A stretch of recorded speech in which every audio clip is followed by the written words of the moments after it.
వచ్చేటప్పుడు ఒక blue drum 2 cement బస్తాలు తీసుకురండి. పెళ్లి చూపుల్లో 1,00,000 రూపాయలు జీతం అని చెప్పావు, ఇప్పుడేమో నెల నెల 50,000 ఇస్తున్నావు. మిగిలిన 50,000 ఏం చేస్తున్నావో చెప్తావా లేక నీ గుండె పగల. నిన్ను చేసుకున్నాక లైఫ్ ఎలా ఉంటుందో తెలియదమ్మా, మళ్ళీ గుర్తు చేసి బాధపడ్డేందుకు. నేను డివోర్స్ ఇచ్చాను అనుకో, నువ్వు బయటికి వెళ్ళిపోయి ప్రశాంతంగా ఉంటావు. అందుకే నేను ఇవ్వను. పెళ్లి చూపుల్లో 1,00,000 రూపాయలు జీతం అని చెప్పావు, ఇప్పుడేమో నెల నెల 50,000 ఇస్తున్నావు. మిగిలిన 50,000 ఏం చేస్తున్నావో చెప్తావా లేక నీ గుండె పగల. చెప్పేది వినవే. అబ్బాయి జీతం ఎంతండి? 1,00,000. పెళ్లి చూపులకు వచ్చాను, సాలరీ ఎంత ఏం చెప్తారా? 50,000 కదా బాబు, 50,000 చెప్పు.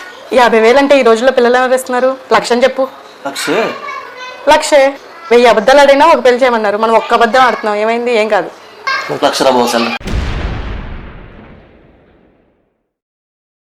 హాయ్ వదినా. బాగున్నారా అన్నయ్య? బాగున్నావా? బాగున్నావా వదిన? ప్రయాణం బాగా జరిగిందా? బాగా జరిగింది వదిన. బాగున్నా. ఏమనుకుంటున్నాడు మీ అన్న?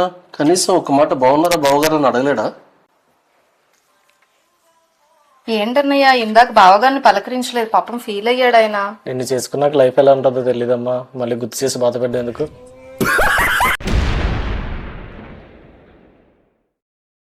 హలో, ఏవండి వచ్చేటప్పుడు పెద్దగా ఫోన్ చేసి విసిగిస్తామంటే ఆఫీస్లో ఉంటే. ఏంటో ఆయన ఎప్పుడు నేను కాల్ చేసినా బిజీగానే ఉంటాడు. మున్ని ఫోన్ చేస్తుంది.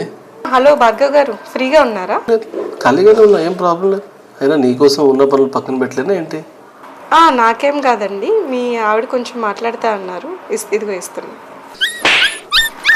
వచ్చేటప్పుడు ఒక బ్లూ డ్రమ్ము 2 సిమెంట్ బస్తాలు తీసుకురండి, చెప్తా మీ సంగతి.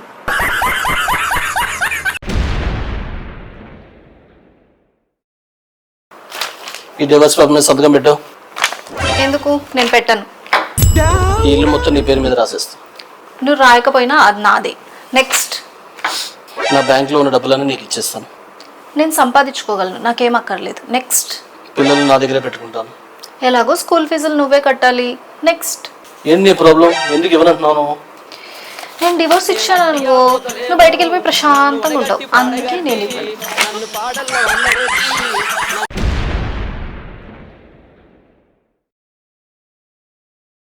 ప్రశాంతంగా ఉంటావు, అందుకే నేను ఇవ్వను. నిన్ను చేసుకున్నాక లైఫ్ ఎలా ఉంటుందో తెలియదమ్మా, మళ్ళీ గుర్తు చేసి ఎందుకు బాధపడ్డాడు. బావ మంచిగా కోరుకుంటాడు, బావ మరిది అని చెప్పి ఏదైనా పక్కన కూర్చొని చెప్పొద్దు అనమాట. చెప్పొచ్చు అంటావా? ఒక్క అబద్ధం 1000 అబద్ధాలైనా ఒక పిల్ల 1000 అబద్ధాలు ఆడైనా ఒక పెళ్లి చేయమన్నారు, మనం ఒక్క. అబ్బాయి జీతం ఎంతండి? 1,00,000 రూపాయలు.